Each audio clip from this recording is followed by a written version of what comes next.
Okay, so I'm gonna get started. So today's AMAP, it's got a couple things. I got a couple questions. Well, I got one question, and I have one thing I want to talk about as well. So the question was, and it's related to one of the other AMAPs I did before about teaching and things like that. So and it's pendant teaching. So what is pendant teaching? Pendant teaching is when you nitpick.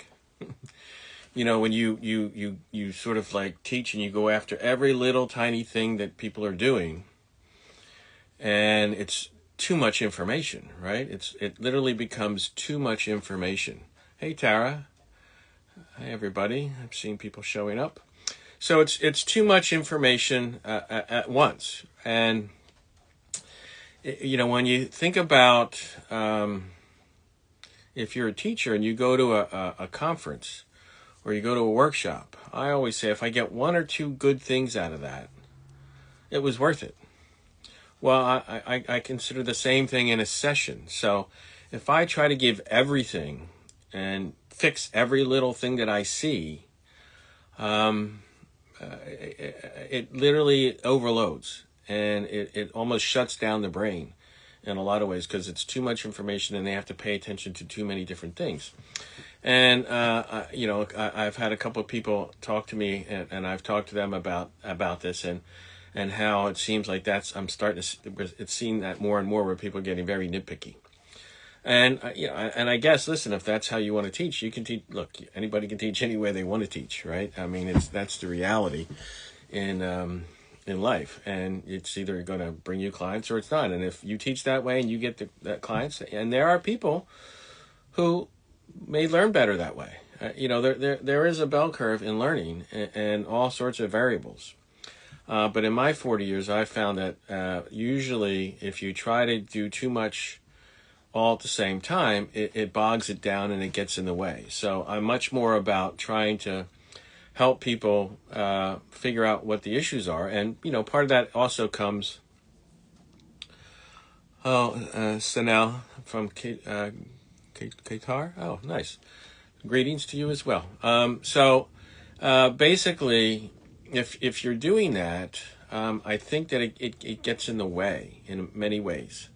And when I say many ways, because when somebody's trying to learn something new or relearn something, because really in Pilates, I think we do a lot of relearning as well as learning, because when we look at how Joe developed his system, and it's not based on a muscle.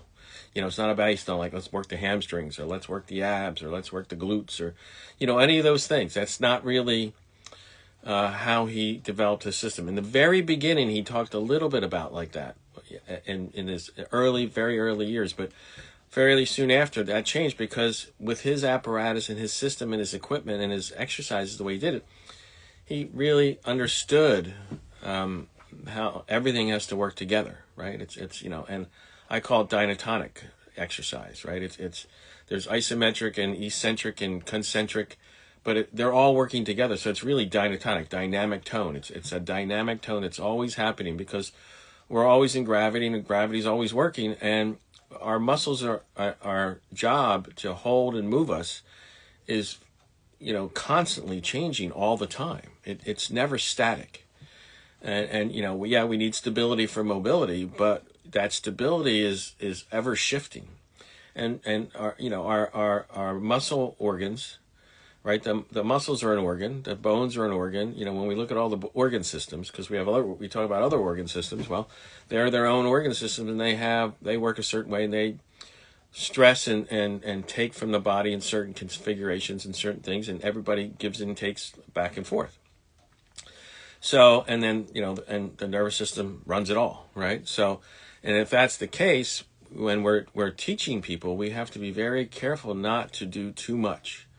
And if you get one thing, I'm happy. If a client learns, and this is the key here, because if you learn Joe's contrology the way Joe taught it, you never really forget it. I mean, I've had people that have gone away for years and come back and they pick up almost right away because I taught them the system and the exercises.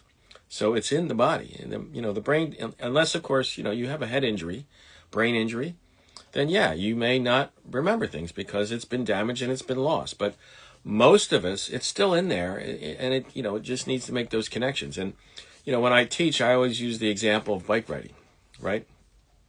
Unless you've never ridden a bike before. But if you have ridden a bike, did you get on it and start riding right away? Nope. You had training wheels, you had somebody help you back and forth, and it took a while. Okay, so, weeks, months, depending on you and time and whatever, how scared you were, all those variables, okay? A lot of things going on. Well, apparatus is no difference. It's apparatus, it's equipment you're getting on. You have to learn how to move it. You have to learn how to work it. You're doing all those things. And if you're teaching somebody how to do that, and you teach them that, and again, it's not, you don't, when you're riding a bicycle, if you try to tell somebody now, control this and control that, work this, work that, it's too much, especially as a kid. Well, we're all kids at heart, right? So it's still there. The brain's not that advanced. So we need that basic foundation. And so when we do that, now, okay, when was the last time you rode a bicycle? All right. More likely than not, if you haven't ridden a bicycle in 5, 10, 3, 2 years, whatever it is, you can get back on that bicycle and start riding again almost right away without the training wheels, without all that other stuff that you did in the beginning, because it's still hardwired. It's not hardwired, but it's learned. It's learned, and it's connected, and you have those connections organization-wise in your brainstem and your movement, abilities in your brain to be able to make those connections again. Now, you may not ride down the street with like no hands, mom, and doing wheelies and all that kind of stuff if you used to, but you can get on and start riding again, and you still may be a little wobbly, but it's not like when you first started. Well, Pilates is no different. So that's the thing, is that you need to think about what are you trying to give somebody? And to me, what's the imbalance for that person? What is their biggest issue? Right? And, I always talk about the, best balance within the imbalance, because balance is a fallacy, and we're all imbalanced. We're all right-handed or left-handed. And even if you're ambidextrous, you still dominate one more than the other. No, I've never met anybody who said they were ambidextrous and did 50-50. Doesn't work that way. We have habituation, and we get used to things, and so we have imbalances. And since we have those imbalances, those are the things that we need to look at for people, because everybody comes with a whole different history, right? That's why we do that. And the system is, at least the way Ramana taught it, and she said that's the way Joe taught it and Clara taught it, it's the goal is to get to the end, but how everybody gets there is different. And so, yes, there's an order, and we want to try to follow that order, and do certain things and progress them and teach them. And you want to get it to the point where, like if one of my favorite remembrance of Ramana and teaching was, I was a dancer, so working with my feet, and she wouldn't even say things. In the beginning she'd say, all right, she worked on the feet, and then she'd go and we'd do other things, and then 2 or 3 sessions later she'd say something again about the feet, and then 2 or 3 sessions later she didn't say anything. She put her hands on my feet, and then she did it for me, right? And then at 2 or 3 later again she did it again, and then pretty soon, it took a while. I mean, when we do Pilates, if you're only doing it once or twice, it's never going to do much for you, right? It's about maintenance. So if you're doing the maintenance and you're doing the work, pretty soon she'd walk over. I see her coming, and guess what I'd do? I'd fix my feet, and after a while, she didn't have to come over, because now I remembered it and I started to integrate it and I started to change. So that's a process, and that's a much better way than, the feet and the knees and the legs and the hips and the back and the powerhouse and, doing all that things, all in one session, trying to get it all perfect and get it all right. That's not, that's too pendant. If you're teaching as a pendant teacher, it's not really, a great way to do things, I don't think. So it's up to you. I would think about that, but I definitely think that if you do those types of things, you're going to be able to, and not do it, and focus on what the issues are for that person. What's strong, what's weak, what's tight, what's too flexible, where's the imbalances, find that, what's the main one, what's the most important, And it's all in relationship to alignment, right? And all the other things that, your training should teach you. And then go from there. And, slow and sure, steady wins the race. The turtle man. I've been called that before.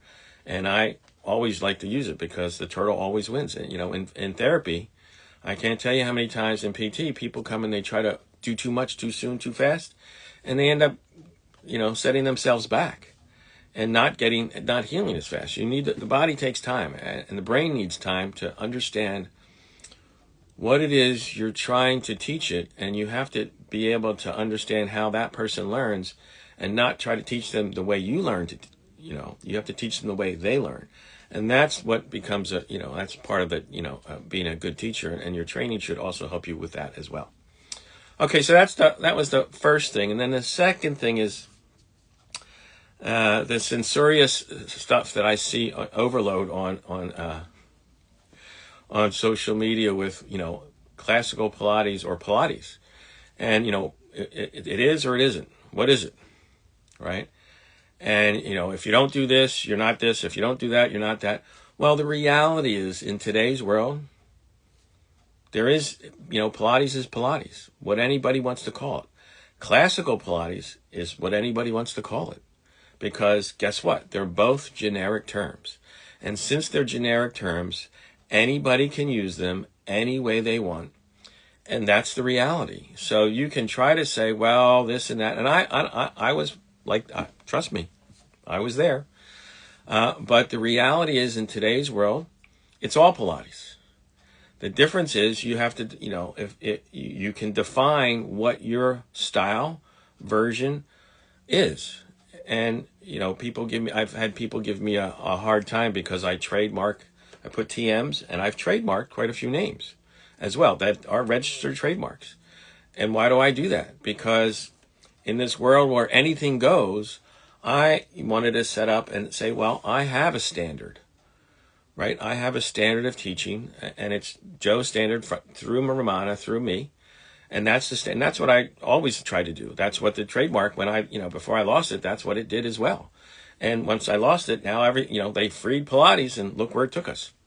So with that reality, yeah, so, and how many people out there have other people? I mean, you go onto the trademark board, and, there's thousands of Pilates trademarks with Pilates names in it. So I'm not the only one. Everybody's doing it. And that's what you have to do. You have to define and protect your standard and what you do and your work and your business. And nothing wrong with that, right? And I encourage you to do it. I would encourage you to get a trademark lawyer and have them do it. And the prices just went up. It used to be $250, now it's $350 just for the government, and then you got to pay your lawyer. You can also do it yourself. If you're a business owner, you can do you can trademark yourself, and the trademark office has ongoing training for that, where you go in every week, or I think it's like every week, and I think it's trademark boot camp or something like that. And each week they go through it for an hour and they talk about the process. So you can do it yourself if you're inclined to do it. I've done that a few times myself, but you can run into trouble, and if you do that, that's when you're going to need to get a lawyer to help you and that kind of stuff. So. So when I see people talking about classical Pilates, and if it doesn't have this and doesn't have this, doesn't have this, it just kind of makes me laugh, because some of these people, right, they're the ones who, always, anytime I talk about things on social media, I lost a trademark 20 years ago, and they're still dealing with it, and they bring it up all the time. But then they turn around and diss people and give people a hard time for doing what? Saying, well, that's not Pilates, this is not Pilates, that's not Pilates. Well, their whole camp, was designed to, let it happen the way it's happened, and now they're backpedaling. So it's really too bad. But that's sort of what I've seen, and the reality is anything goes. So define your what your brand is, and go out there and and do what you do, teach what you teach. Because look. Everybody needs to exercise. Everybody. And I don't know about, I'm sure there's people from, the Qatar and all these other countries if that's where you're from. I don't know what your country's like, but I know in this country, in the U.S., we have a big problem because people aren't exercising, right? They're not doing what they need to do. We have a lot of issues, so we need to start to address that. So if you're doing it and you're safe, okay. Now, I also, say a few things about what I see on social media where people are just doing things to get likes and hits on, TikTok and Instagram and all that. And that's its own issue, right? Because I'm not so sure that's safe. And they're doing, choreography, and they're making things up and doing all this stuff on an apparatus that really isn't designed for that. Wasn't designed to do those things.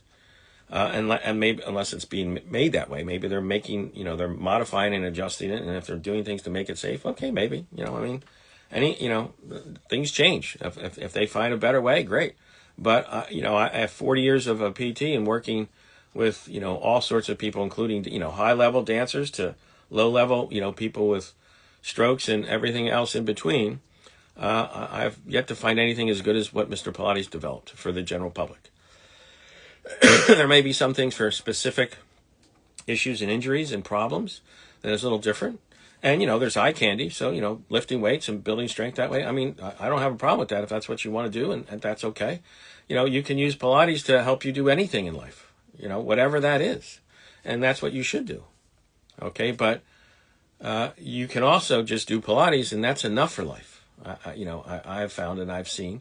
And that's what Joe said. But again, you got to follow Joe's principle, which is do it the way I say to do it on the apparatus that he invented.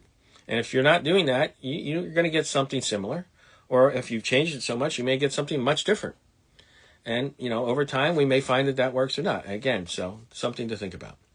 All right, so that's my AMAP for today. 2 different things. So I wanted to clarify a couple things as far as that, all the stuff that I see everybody going back and forth and this and that, what is and what isn't.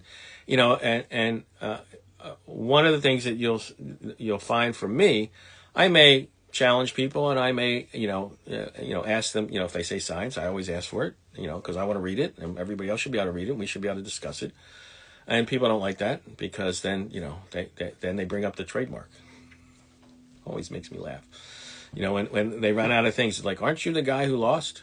I did. But at the same time, that has nothing to do with the conversation that we're having right now. So, that's the issue. Let's look at, if there's science, bring it on. Let's all discuss it. Let's bring it, make it something that we can do as a community and really see if it's any good. But up until now, I haven't seen any that really addresses what Mr. Pilates did, using his exercises with his apparatus and comparing it to anything else, or any of the contemporary stuff that's, a good study with, large population, double-blinded, all the things you need to do to have really good research. It's just not out there yet. That doesn't mean it's not going to be, and hopefully it will now that as Pilates, it goes up and down. If it goes up enough and it stays long enough, then we may see that starting to happen. And if that happens, well, then we'll see we'll see, and if you give me an article and that's not enough. If you do an article, you do one study, and then you do the study at a number of different places, and they all come up and do the same basic foundational work in the research, and they all come up with pretty much the same answer. Well, then that's real science. And when I see that, let's do it. Okay. All right. I can keep going on and on, but I got to go to work. So thanks for joining me every Tuesday. It's not Pilates. I do a balanceology class where, it's just standing work for balance. As we get older, we need to work on it because it's the last thing we get. And it's the first thing we start to lose. So I have my balanceology, and yes, I have a TM on it.